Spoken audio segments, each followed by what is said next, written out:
Welcome to Perspectives, a podcast where the clergy women of the First United Methodist Church of San Diego share their musings on scripture, theology, and what it has to do with us. Hi, everyone, and welcome to another episode of Perspectives. I'm Reverend Brittany, and I'm here with Reverend Hannah. This week, we continue to talk about the ChristLike Journey. This week, we're talking about the fact that Jesus relied on strangers. And our text comes from the Gospel of Luke, chapter 10, verses 38 through 42. I'll be reading from the Common English translation. Now, as they went on their way, he entered a certain village, where a woman named Martha welcomed him into her home. She had a sister named Mary who sat at the Lord's feet and listened to what he was saying. But Martha was distracted by her many tasks. So she came to him and asked, "Lord, do you not care that my sister has left me to do all of this work by myself? Tell her to help me." But the Lord answered her, "Martha, Martha, you are worried and distracted by many things. There is need only for one thing. Mary has chosen the better part, which will not be taken away from her." Reverend Hannah, this text of Mary and Martha and Jesus is one that's told a lot. Yes. What do you think? So it's told a lot, but sometimes we mix those two stories together, one from John and one from Luke. We do. And the John one is the one that has a connection with Lazarus. So it's not stranger's home. He's visiting an old friend's home. Absolutely. That he wept for. But in this story, this story started you reading it. He entered a certain village where a woman named Martha who had a sister named Mary. And Luke is trying to explain that this is not an acquaintance house. Right. He's introducing this new sister who welcomed Jesus into their family. So it talks about strangers entering into another stranger's house. It's part of the journey motif we talked about in last episode, and the journey motif continues in Luke chapter 10 as well as it was in the chapter 9. So before today's text, there is a story where Jesus sent the 70 disciples 2 by 2, and then he tells what to do and not to do when they enter into a stranger's house. And then there's also the 4 traveler in the Good Samaritan story. And then Jesus is also a traveler, so they're all journeying somewhere for one reason or another, and they're bound to meet lots of strangers.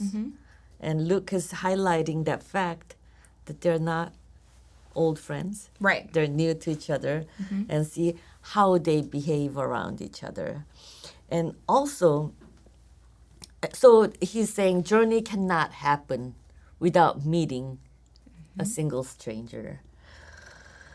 And let me pause right there and hear what you see in this story about strangers. Very much the same thing that you were saying. Earlier in chapter 10, Jesus is essentially, like you said, sending out the 70 to go into the towns, and he gives them very specific instructions, right? He tells them, don't take any money. Don't, whatever they offer you to eat, accept it, right? And I also thought in one of the and don't move from one house to another. Yeah, don't move from one house to another, right? And when he says to them, he says multiple times, eat what they offer you. And he also says, I can't remember the exact scripture. I should have written it down. But he says, accept what they give you because workers deserve their pay, right? And so essentially, I think Jesus is talking about like the fact that sometimes when we go into a stranger's home or we're welcomed into a different church even, you know, when I was little, we would go to our choir would sing at different choirs, you know, and they would always like have like a fellowship hall for us. And I was raised to just be very like, oh, no, thank you. No, thank you. It's okay. I'm okay. But really, Jesus is saying, no, you can accept the hospitality from a stranger. You can accept the gifts that they give you. Like it's a part of what it means to be in relationship with one another and to be my disciple. So I thought that was really interesting that Jesus goes from sending out the 70 two by two to go. Then Jesus tells them the story of the Good Samaritan and how the Good Samaritan is traveling on this road when he meets someone who he has never seen before, someone who is actually he's supposed to be, appalled by, and he actually goes and shows this person compassion, right? And so this idea that nowhere, like you said, no matter where we go on the journey, you're going to encounter someone that you don't know, and strangers can become friends. That's the gift of the journey. Yes, right? And also I hear you as you retell the story. Hospitality doesn't happen at your home ground all the time. Yeah, no, right? It's so much easier for me sometimes to offer hospitality than it is to receive it, you know? Yes. You're very much the same way, right? You're very, Yep. oh, yeah, I can do that. And then I'll say, well, Reverend Hannah, do you need? And you're like, oh, no, I'm okay. I've got it. And I think that Jesus is calling us all to not only give, but to also receive, right? Yes, be open to each side. Yeah. Not on one way. So Christian faith is not about giving, and doing. It's also about mutually receiving. Exactly. And being grateful for that and build relationship. And like you see, Jesus, Mary goes to sit at Jesus' feet. Martha has opened the home and Mary is sitting at Jesus' feet. And she's listening to the story that Jesus is telling her, listening to the words that Jesus is telling her. So it's also to say that when we, that Jesus in receiving the hospitality is still giving the gift. He is still in his presence and in his communication, he's still offering something as well. So even when we are receiving hospitality from others, there is still something that we can give in return. Yes. And also in that story, it's not only just mutually giving and receiving hospitality to each other between strangers. Yeah. There was some sort of boundary crossing in this story that we often fail to notice. So Jesus is received by Martha, a woman, and there's no story about her having brother or husband. So by visiting and accepting her invitation to come and visit her as strangers, man and woman, and the same household, and the scandal. Yes, girl. That's a radical boundary crossing here, and there's no mention of a man. No in the mention house. of a man. So there's that one layer. Another layer. Mary is there, but she's described, but no voice or action.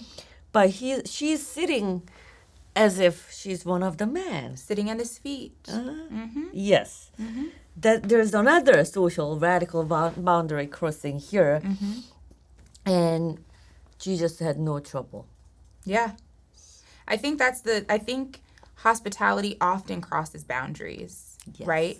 And if you're going to be radically hospitable, then that means that sometimes it looks outrageous to other people, right? So like when we opened up and did our migrant shelter, to me that was radical hospitality. And other people may have said, why are they doing that? What does that look like? But to me, if you're going to show hospitality, sometimes it's going to look a little outlandish because that's the point of it. It's to go over and grab someone else and welcome them in. Yes. You know what I mean? You don't just leave them to themselves. Yes.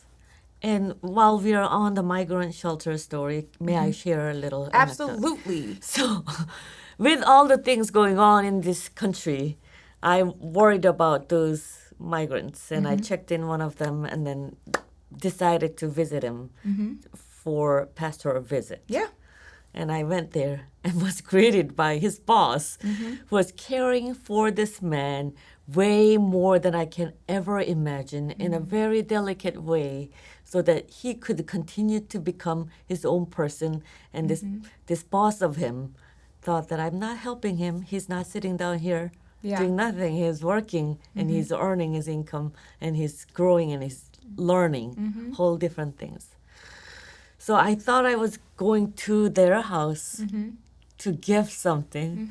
For 2 hours, my heart was filled. Oh, those are the best kind of pastoral visits. Yes, and I came back home on Saturday night, the night before preaching. My heart filled, and the next day, that full heart, continue to come with my presence, and it continued to bless me for the days until today. Like, that warms me up every time I think about his hospitality and how two strangers, one from Iraq and one from Korea, met with another mutual person. Boom. Crossing over boundaries. Do I ever plan on meeting and hanging out with Iraqi guys? No. I don't think you ever plan to meet to hang out with anybody, Reverend Hannah. Just kidding. You're too revealing right now. She almost told me to shut up, guys. Did you hear that? It's okay. We're gonna, it's all right. Sorry. But that's exactly what it is. It's this, I think we go into situations where we expect to give hospitality naturally, but often we forget to open ourselves up to the possibility to receive it and to be moved by it and to be filled with it. And Martha is so concerned with the tasks. You know, I don't know if you know this. I'm sure you do. But when someone's about to come over, a guest is about to come over, everything has to be perfect. Everything needs to be here, there, and everywhere, because you want to present the best image. And to me, Mary's less concerned about the image, but she's more concerned about being present and what being in Christ's presence looks like, rather than the image that we present of our best selves. Yes. You know what I mean? Yes. And also, we also have different ways of welcoming people. Despite the fact that they were sisters, they have different ways of welcoming a stranger. Yeah. One by offering food and rest and relaxation, the other one by being present with that person. You just inspired me to see something else in this story. You continue, I'll think about it. Martha, I think also, in my personal opinion, I think Martha gets a bad rep in this text, because there are some of us who busy ourselves, right, to get the tasks done. And that's the way that we know how to show up in the world, you know? I don't think that I mean, I'm sure she was a little irritated with her sister, because she's like, okay, well, you're not even supposed to, you're sitting at the feet of Jesus like you're one of these men, you know? I think that there's something going on in there too. But I also think that there are people who find, I don't even know if it's pleasure, but she's been so conditioned to do a thing that that's like what she knows to do. You know what I'm saying? Yes, and she's becoming resentful of those who are not Exactly doing the exact thing that she's doing. And how often do we feel that way when we work for the Lord? Girl. Those who have different understanding of hospitality, those who have different understanding of sacredness, how often do we feel uncomfortable by being different and having different expectations? Absolutely irritated by the fact. Yes. Like, absolutely. Yes. Because Mary is certainly going to eat some of the food, you know? That she's cooking. You know what I mean? But you've got, you're sitting and you get to absorb all of this knowledge while I'm the hands that does all of the work. You don't deserve this. Yeah. Sometimes in offering hospitality and welcoming strangers, we try to bind people like us into the tradition and cultural expectations. And that's what's happening here right now. And also when we welcome people, we are happy to welcome them. But as we move on, sometimes we get frustrated. Yeah. There are people who are just accepting it without being grateful. There are many words people say about, and then there are moments, there are bound to be moments when we become resentful by offering hospitality or receiving it. So we see that in this dynamic here. And I think that Martha is probably also upset, even with herself, that she didn't have the audacity to do what Mary did. She was envious. She was envious, right? That she didn't go against the boundary and decided to. She did into when she let him in yes, the house. but Yeah, she didn't take the second step. Right. She opened her home, which was a boundary crossing, but then she went right back into the normative actions that she was used to. And I think that that's also similar to us, right? We want to go a little forward, but not all the way Okay, in. exactly. Like, I'll do a little bit of this, but all of that, no, you know? Yeah. This is how much I can go. Exactly. And also in the story between those two women and Jesus, strangers and sisters with strange actions and behaviors. I just think that Luke was brilliant in putting the story after the story, the parable of the Good Great Samaritan. Samaritan. And in Good Samaritan, Jesus teaching to the lawyer who was obsessed with keeping the laws without understanding God's will or hearing it in a new way. He was telling different examples. So who's this man's neighbor? And he goes, go and do likewise. But in this story, this time Jesus is in the story. He's visiting and meeting with two women who act differently. And at the end of the story, he's saying, sit down and listen and learn. So two different suggestions. And as people who are on this journey together, it's our spiritual discernment to see when do we go and do likewise? When do we sit down and learn and reflect? And one thing that I found interesting in these two different messages, go and do likewise, comes from seeing an example and sitting down and listening and reflecting on things comes from hearing the story. So seeing and hearing, it's more of an action of intaking stuff than speaking or writing and putting things out. Yeah. So I think Jesus is a quiet observant. Well, I think that... Like me. I think maybe. You don't agree? Yes. With the you part. No, I'm just kidding. Okay. Jesus wouldn't tell me to shut up. Just kidding. Just kidding. I'm letting it go. I'm joking. The ChristLike Journey is exactly that, right? It's this idea that in order to be a disciple, a faithful follower of Jesus, it requires you to go into the uncertainty, to go where you don't know. Uncomfortable places, to cross over boundaries. Unfamiliar settings. And it also requires you to listen, to take a moment to reflect, so that when you do go back out into the world, you've done a little bit more introspection and you've got a little bit more grounding in order to walk into the uncertainty with less anxiety, like Martha had. Martha was distracted, right? I know for me, I'm very distracted a lot of time. I'm doing 17 different things at one time, and it sometimes gets like, oh my God, it's too much. But I haven't taken a moment to step back and say, okay, breathe. How can I be present before I go and do, right? A lot of times I just jump in, and let's just jump in head first without necessarily giving myself an opportunity to reflect on where I am, what the Spirit of God may be saying to me in this time. And so discipleship is both and. The go where you are called and to listen to the Spirit of God. And to welcome and also be present. Yeah. To love, Jesus says the greatest commandment is to love your Lord God with all your whole heart, your soul, your strength, and your mind, and to love your neighbor as you love yourself. That's kind of the whole point of chapter 10 in the Gospel of Luke, is to emphasize the love of God and the love of neighbor. And it's not always easy. Yes. And one interesting part about the whole journey motive in the Gospel of Luke is that the story begins with one person, Jesus, who didn't know anyone else but his own family. And as he moved along, he always meets someone new.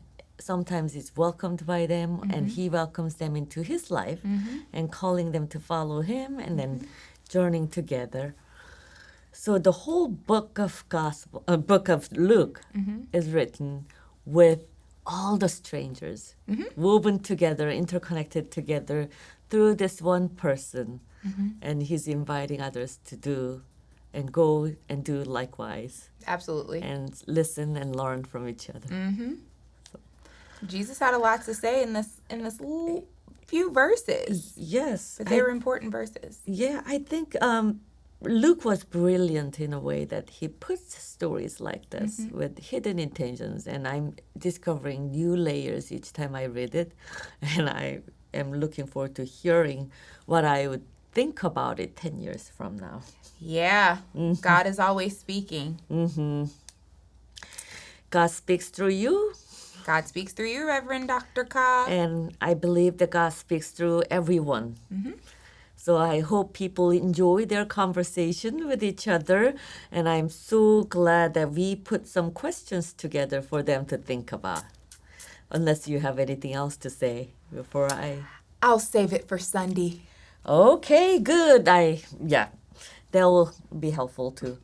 So, if you're sitting down with people or strangers, think about those questions. How comfortable are you with meeting strangers? Think about our first meeting. Who are you hesitant to offer hospitality to, and why? What keeps you worried and distracted from receiving hospitality? Have you ever felt resentful in offering hospitality? These are all good questions and everyday experiences. So I hope you enjoy your conversations with your peers and whoever you're working with and running into. And with that, I also invite you to join us at Patreon to talk with others about this episode in the chat box or these questions. And I hope to see you next time. Bye. This is a production of First United Methodist Church of San Diego. To learn more about our events and ministries and to access additional learning resources, visit FUMCSD.org.